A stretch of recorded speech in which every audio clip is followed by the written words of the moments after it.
হাত ছিঙি যাব আপুনি মোক কেইটামান প্ৰশ্নৰ উত্তৰ দিয়কচোন কোৱা আপুনি এখন ঘৰতে খায় এখন ঘৰতে থাকে এখন ঘৰতে শুৱে হয়নে নহয় জানিছো মই হয়নে নহয় নহয় কথাটো এই দুখন হাতেৰে কেতিয়াবা আপুনি বাচন ধুই পাইছেনে কাপোৰ ধুই পাইছেনে কুঠাৰ মাৰি পাইছেনে চিলিণ্ডাৰ দাঙিয়ে পাইছেনে বন উঘালিয়ে পাইছে বন উঘালি পাইছো বাকী কেইটা কওক নেপোৱা তেতিয়াহ'লে এইখন হাতেৰে আপুনি কিয় বাইলুঙক হেণ্ডশ্বেক দিবলৈ গ'ল গাড়ী লোৱা কথাটো শুনি ভাল লাগিল খবৰদাৰ নেক্সট টাইম যদি এইটো প্ৰপ'জত আপুনি পাৰপাছ এইটো পাৰপাছত যদি আপুনি বাইলুঙক হেণ্ডশ্বেক দিবলৈ যায় আৰে কি মানুহে এই জোৱাইৰ অন্তৰখন যিমান ধুনীয়া ব্ৰেইনটো সিমান বলিয়া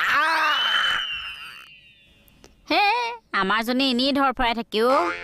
তাকেতো চাওকচোন মই গাড়ীখন ল'বলৈ লৈছোঁ তেওঁ মোক বাধা দিব লাগে নে উৎসাহ দিব লাগে উৎসাহ দিম তোক বিপদৰ মাজলৈ ঠেলি মই উৎসাহ দিব লাগে গাড়ীখন ল'লে যেনিবা কিনো বিপদ হ'ব মোৰ কি হৈছিল মনত নাই টকা সোপা বৰবাদ হোৱা নাছিল কপাল ভাল যে মই জেললৈ নগ'লো আপোনাৰ হ'ব বুলি তাইৰো হ'ব নেকি তুমি মনে মনে থাকাচোন তোমাৰ কিডাল নলেজ আছে আপোনাৰনো কি নলেজ আছে কি ক'লা তুমি